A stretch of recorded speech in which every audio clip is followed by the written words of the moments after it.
Okay, so today we're at the point where we've got the stove all burned off. I let this burn last weekend. We got most of the paint gone. You can see along the edges there's still a little bit, but a good amount of it is kind of burned away.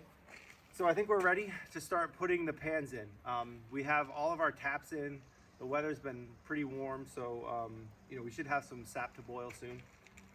Basically what we have to do is we have to take this pan and make it fit in the top. So what we're gonna do is we're gonna mark out where this can go. Luckily, the ridges on the barrel seem to be doing what we need. Basically, what we have is we have a ridge here and a ridge here, and we're gonna set the pan on it, kind of get a gauge of how wide the pan is, and then we're gonna just make a mark. And what I'd like to do is go down to probably this weld line and maybe a similar height on this side so that the pan sits into the barrel a little bit. What we wanna do is we wanna have the bottom of the pan having contact with the fire. So yeah, the edges of the pan will stick out, and that's okay. That'll actually give it stability so it doesn't fall one way or the other. But we want there to be a pretty good seal along the sides of the pan. So we'll probably go to this weld mark, maybe a little further than the weld mark, and then the same thing on the other side. So that's what we're gonna do here. We're gonna mark it. Luckily, I don't really have to use too much marker on here because I'm just gonna follow this ridge. I'll follow the inside of the ridge here and the inside of the ridge here, and that should be enough. And if I have to grind away a little more to make a tight fit, I will. But I think for right now, if I follow right along the top inside of the ridge on both sides, like I said, come down to somewhere around that weld mark and then eye it to get the same on that side. We'll try to see if we can't fit it in. So that's what we're gonna do for right now.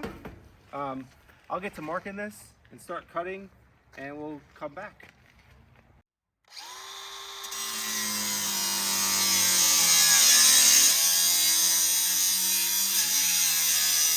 Okay, so I've cut the hole and removed this.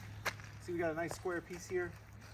We'll give it an initial fit. It probably won't fit perfect on the first try, and that's kind of to be expected. I'll probably have to trim it a little bit, but let's see. We can just take the pan, we'll set it here, and actually that's not bad. It might be needs to come out a little bit more here.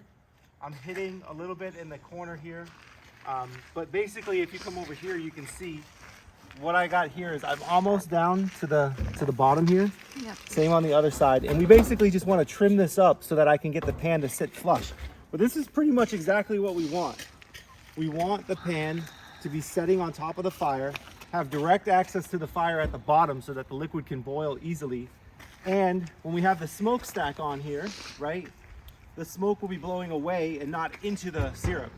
One of the problems that we had when we did this over an open fire a few years ago is a lot of the soot and the smoke went, and got mixed in with the syrup. Now, it did give the syrup a nice smoky flavor, but when people are doing this professionally, the goal is to get all of those impurities out.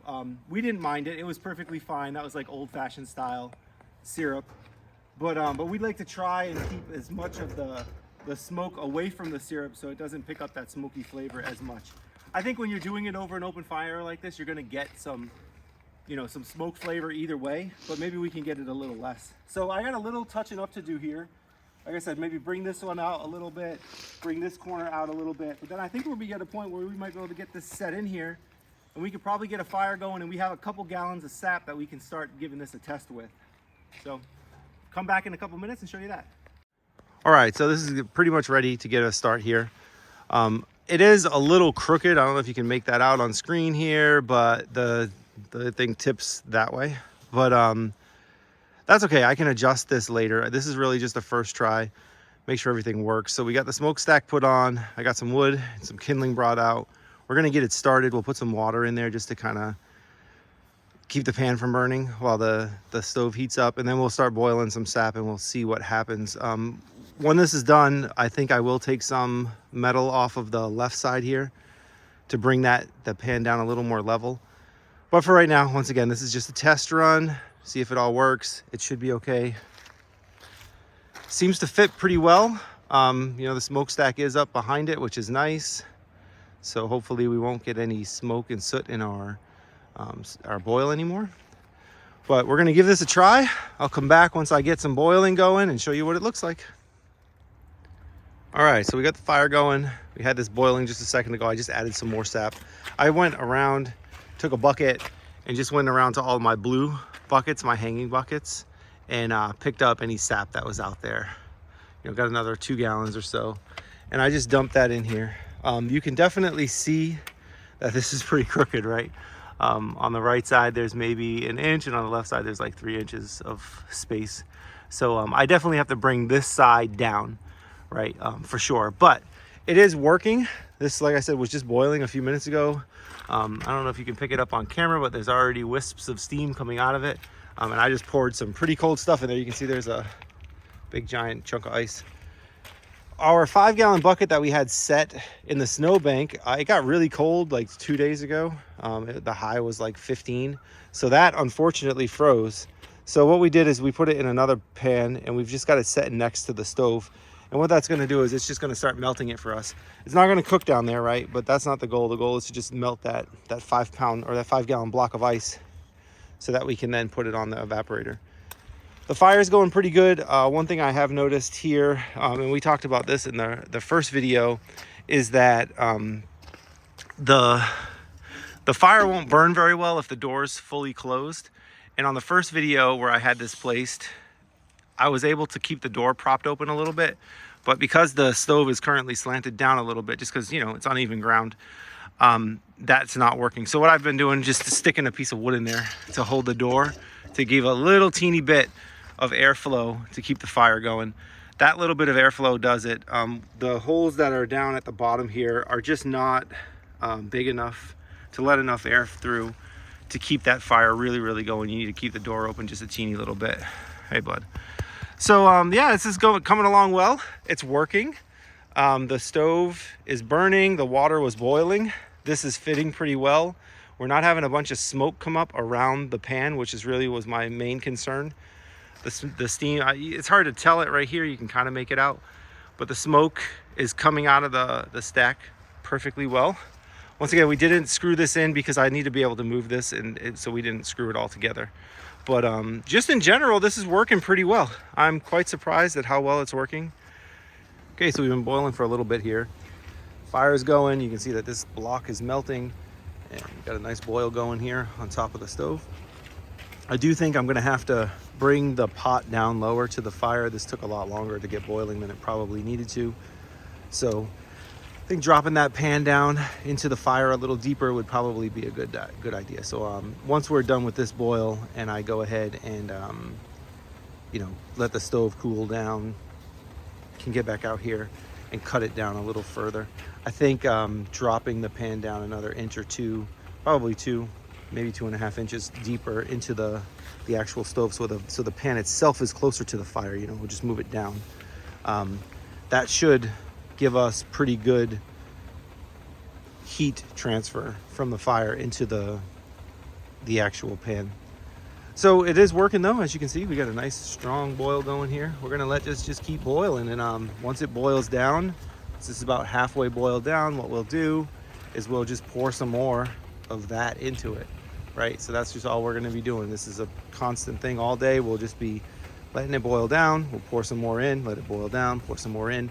And the goal is that at the end of the day, you have a very small amount of liquid with, a consistency that's syrup.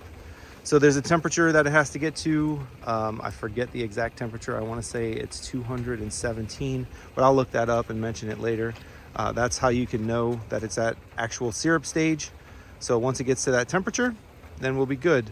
But that does take a good amount of time. We normally finish it off inside the house. So what we'll do is we'll boil it down, boil it down, boil it down. And then when we're close to being done, we'll pour it into a pot and bring it in the house and finish it in the house. You can't really do the rest of the boil in the house. I've had people ask that before.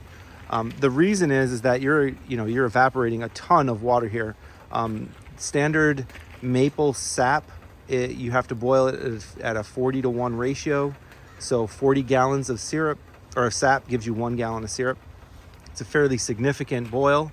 And if you thought about it, if you wanted to get a gallon of syrup, right, which is pretty much a goal, usually a half gallon to a gallon. If you were going to do that, you would be putting 39 gallons of water into the air in your house. That would just make an absolute mess of your house. You do not want to have that much moisture inside your house. So that's why people boil outside, or they boil in sugar shacks, right? So here in Vermont and many other places in Canada in the Northeast where syrup is made, they have things called sugar shacks, and they're basically like big sheds outside. that have a opening in their roof, you know, like a little separate roof that's on top of the roof. I don't know how to describe it, but it basically is an opening so that all of that steam can escape out. And then you do that stuff inside the sugar shack, not inside the house. You just never want to do this inside your house. So, okay, I'm gonna let this continue to boil. We're gonna keep adding more to it. I'll keep stoking the fire, keeping the fire fed so that it stays nice and hot. And when we get to the point where we might be able to bring something in, or if there's some other interesting thing to show you, I'll show you that. But other than that, all we're doing here is skimming and boiling and skimming and boiling and skimming and boiling. I guess one thing I can show you is the skimmer. We use a little homemade skimmer. This is just like a pasta spoon. It's got little slots in this spoon. It's a plastic one, a cheap one that we've had for years and years and years. We use it in our kitchen, and we just tie some cheesecloth around it. And then you basically just go through and you skim out any of the impurities in the syrup, you know, the mixture here. So like you'll miss little twigs and sticks and stuff will be in here. You want to get those out, right? You don't want that in your final syrup. So when you put this, when you get the syrup nearly done, you will run it through a fine syrup filter. I'll show you that later on in the process. But you want to take out any big stuff, and also you can skim off the foam, because this does foam up pretty good as it's boiling. I don't know if that's impurities in it or what, but that does seem to be a pretty constant, is that this foam will happen. So yeah, just keep skimming this off. So that's all we're gonna do for the rest of the day, is we're just gonna keep skimming and cooking and skimming. All right, check back in later.